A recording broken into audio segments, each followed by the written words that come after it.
Hello, I'm Isabella. And I'm John. I'm Susan.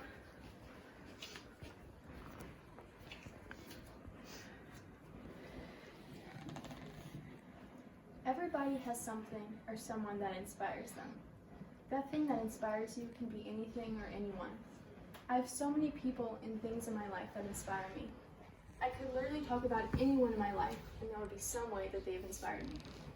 However, the person that I'm going to be telling you about today, the person who has inspired me the most, is my mom. Now, in a lot of ways, I'm sort of obliged to say that the most inspiring, important person in my life is my mom, right? I mean, moms do so much for their children. My mom has always been there for me my whole life, taking care of me and my siblings. I never fully realized until I was older how much my mom did for me. She's a light that has always guided me, and I wouldn't be where I am today without her help and her love. A lot of people don't have moms that help and love them. Sometimes moms aren't ready to take on that role, or they simply can't, but my mom has always been there for me, and I will always admire her. My mom, she's inspired me in so many ways. Throughout my childhood, I was a dancer, and all of those dance lessons, mind you, were not inexpensive, but nonetheless, she paid for each and every one of them. And not just my dance lessons, but my sister's as well.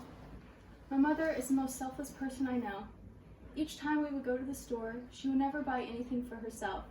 She would buy the occasional thing, sure, but then she would just gift it to herself on her birthday. She would put so much time and effort into getting our Christmas presents every year, and she still does now. I hate how selfish I used to be. I would never appreciate everything she did for me enough, and everything she got for me. I couldn't see past what I wanted, and what I needed was right in front of me, my family and my mom.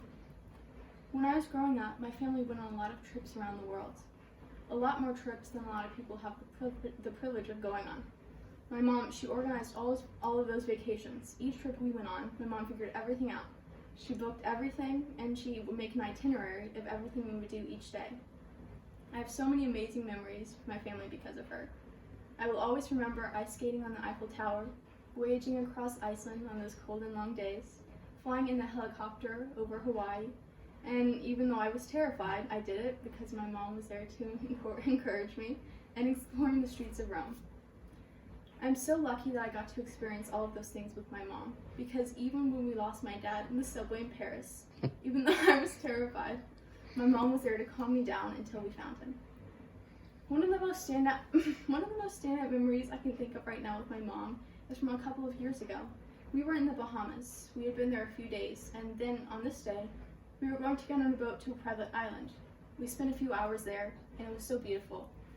The water was so clear it looked like glass all the way to the horizon. I think it had been the best day of the vacation so far.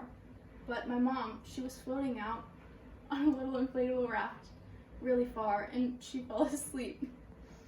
No one noticed at first, but she had drifted out really, really far from the shore, and when we all realized, we were terrified and completely worried. She said that when she woke up, the island looked so small. That's how far away she was.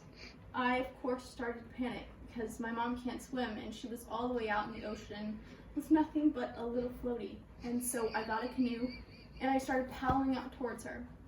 And when I finally reached her, she had to hold onto the back of my canoe while I rowed, trying to row back to the shore, but the rapid currents were too strong.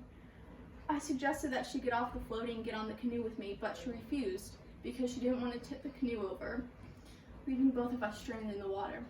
I was freaking out, and at this point my mom was off the floaty, just holding on to the canoe. And I was afraid she would drown. She calmed me down, and eventually we ended up making it back to the shore safely with the help of another boat. The main point of the story, though, I think, is that my mom always puts me before her. She was willing to stay in the water, not being able to swim, just so that I stayed completely safe. I didn't realize it until we were out of the situation, but that story that I'm telling you now could have taken a very fatal turn. We were so far out, past the reefs, that there were more than likely sharks out there. She could have been seriously hurt or killed because she was willing to put my life before hers. She always puts everyone in front of her, and she shouldn't because she deserves to be put first. My mom, she didn't have mom or dad for as long as she should have.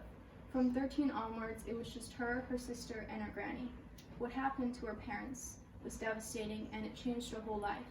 But she took everything that happened to her, and she turned it into strength. I think that that's what I admire the most about my mom, her strength. I don't know that I would have done what she did if I lost my parents when I was 13. I don't even want to know what would have happened. That's something that no child should have to go through, losing their parents too soon or at all. But my mom, she didn't let what happened define her life. She kept on going, and even though the pain, losing her parents was probably unbearable at times, she didn't let the pain take over. And I'm so inspired by her strength. I have been ever since she told me about what happened so long ago. And it really impacted my life, I think, even though I never knew my grandparents. Ever since my mom told me about it, I never like to be mad at her or be in an argument before one of us drives or before we go to sleep, because you never know what can happen, what your last words to someone will be. My mom is the most inspiring person in so many ways. I will always be forever grateful for everything she's taught me and all the ways she's inspired me, and I can only hope that I'll become half the person that she is today. Thank you.